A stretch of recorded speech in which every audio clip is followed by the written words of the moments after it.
इतिहास में ना कुछ नाम ऐसे होते हैं जो सिर्फ नाम नहीं रह जाते बल्कि हिम्मत और बगावत की मिसाल बन जाते हैं। ऐसा ही एक नाम है रानी लक्ष्मीबाई का। पर क्या हम उस औरत को जानते हैं जो इस महान कहानी के पीछे थी? आज हम इसी कोशिश में हैं कि जो किस्से हमने सुने हैं और जो असलियत थी उसके बीच के फासले को कम किया जाए। चलिए मिलकर जानते हैं रानी लक्ष्मीबाई की असली कहानी। आकर्षक, चतुर और सभी भारतीय नेताओं में सबसे खतरनाक। सोचिए, ये शब्द कौन कह रहा है? ये रानी लक्ष्मीबाई के सबसे बड़े दुश्मन ब्रिटिश कमांडर जनरल ह्यू रोज ने कहे थे। जब दुश्मन आपकी तारीफ करे तो समझ जाइए कि बात में कितना दम होगा।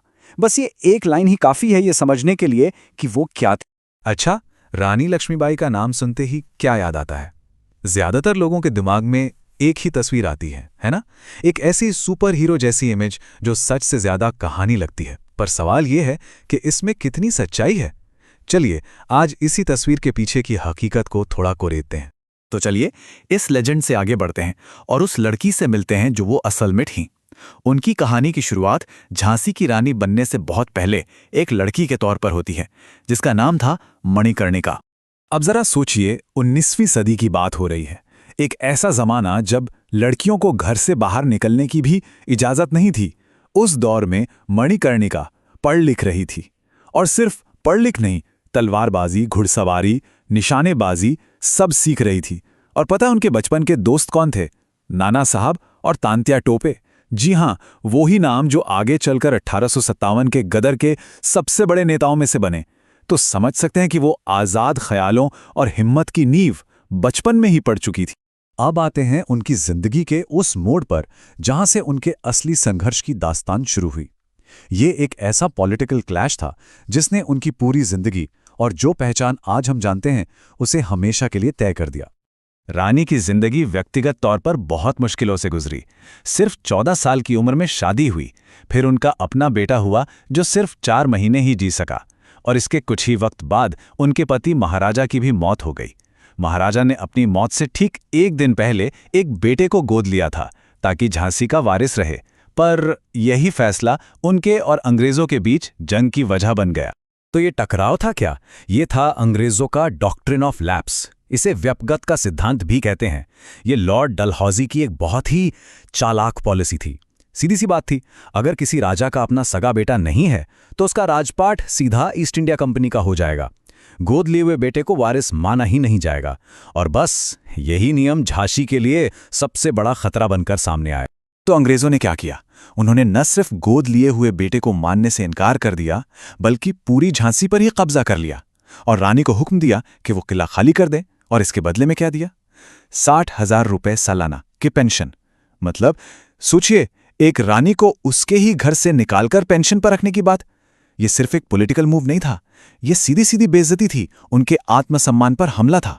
और इस बेइज्जती का जवाब रानी ने सिर्फ एक लाइन में दिया, एक ऐसी लाइन जो इतिहास में अमर हो गई। मैं अपनी झांसी नहीं दूंगी। ये सिर्फ कुछ शब्द नहीं थे, ये एक ऐलान था। एक अकेली औरत का दुनिया की सबसे बड़ी ताकत के खिलाफ एक अटूट इरादे का ऐलान। तो ये सिर्फ बातें नहीं थीं, ये जंग का ऐलान था। एक लकीर खींच दी गई थी और यहीं से उनका सफर शुरू हुआ। एक रानी जिसे उसके राज से निकाल दिया गया था से लेकर बगावत की सबसे बड़ी लीडर्स में से एक बनने तक का। तो ये हुआ कैसे? चलिए समझते हैं। यहाँ एक बात पर गौर करना बहुत जरूरी है। अंग्रेजों ने झांसी पर कब्जा किया 1853 में, और विद्रोह कब शुरू हुआ? 1857 में। मतलब पूरे 4 साल का गैप। तो इन 4 सालों में रानी क्या कर रही थीं? वो लड़ाई की तैयारी नहीं कर रही थीं, वो कानूनी लड़ाई लड़ रही थीं। अर्जियां, वकील, दलीलें।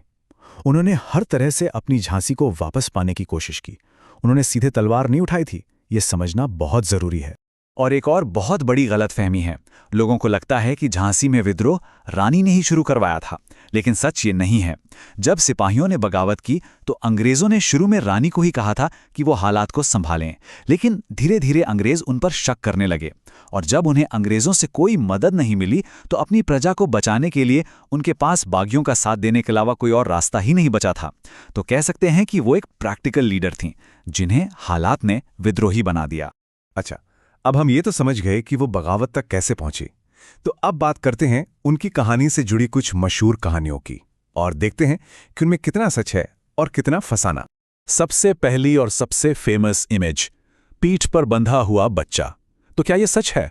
हाँ, ये सच है कि उन्होंने अपने बेटे को पीठ पर बांधा था, लेकिन लड़ाई लड़ते हुए नहीं। उन्होंने ऐसा तब किया था जब वो अंग्रेजों से घिरे किले से रात के अंधेरे में भाग रही थीं। ये एक माँ का अपने बच्चे को बचाने का तरीका था। इस सीन को बाद में एक वॉरियर मदर की पावरफुल इमेज बनाने के लिए खूब इस्तेमाल किया गया। अब आते हैं दूसरी बड़ी कहानी पर, किले की दीवार से घोड़े के साथ छलांग। सुनने में तो बहुत फिल्मी लगता है ना? लेकिन हिस्टोरिकली ऐसा मुमकिन ही नहीं था। असल में हुआ ये था कि जब अंग्रेज शहर की दीवारें तोड़कर अंदर घुस रहे थे, तब रानी अपने कुछ भरोसेमंद गार्ड्स के साथ किले के एक दरवाजे से निकल भागे। अब ये भी कोई कम हिम्मत वाला काम नहीं था, पर वक्त के साथ साथ इस कहानी को और ज्यादा ड्रामेटिक बना दिया गया। तो अगर उनकी कहानी के कुछ हिस्से मिथक हैं, तो फिर सवाल ये उठता है कि आज भी रानी लक्ष्मीबाई हमारे लिए इतनी जरूरी क्यों है? क्यों उनकी कहानी आज भी जिंदा है? देखिए, रानी लक्ष्मीबाई सिर्फ एक बागी रानी नहीं थी, वो एक सोशल रेवोल्यूशनरी थी। जरा सोचिए, एक ऐसा जमाना जब औरतों की दुनिया घर की चारदीवारी में कैद थी, उस वक्त वो एक पूरी फौज को कमांड कर रही थीं। तो उन्होंने सिर्फ अंग्रेजी हुकूमत को चुनौती नहीं दी, बल्कि उस दौर के मर्दों के बनाए हर नियम को तोड़ा। और उनकी ये विरासत आज भी हमारे सामने है।